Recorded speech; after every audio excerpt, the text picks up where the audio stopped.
ह्या मासोळ्या पाहणाऱ्या बा किती मोठ्या आहेत आणि हे लोक काय करून राहिले पहा तुम्ही व्लॉगमध्ये. हा याला उचलून काय जर राहिला रे बा.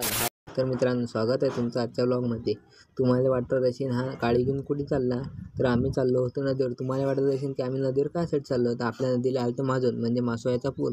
म्हणजे जिकडे तिकडे पाहिलं तिकडे मासोळ्या दिसतात.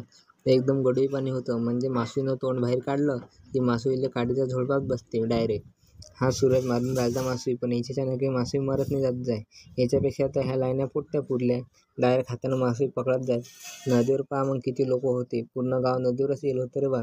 काळीनं काही मासोळी पकडल्या नाही जात जाय. त्यानं हातानंच पकडले रे बा मासोळी. हे पोरगी पहा किती मासोळ्या पकडून राहिली. या दादांना पहा किती मोठी मासोळी आणली. हा मुख्य उतरला मग नदीत, पण याच्यानं काही एक बिन मासोळी पकडल्या नाही जात जाय. मग आपण उतरलो नदीत, गेलो तिकडल्या किनाऱ्यावर. तिकडून आणलं डायरेक्ट टोपलं भरून मासोळ्या.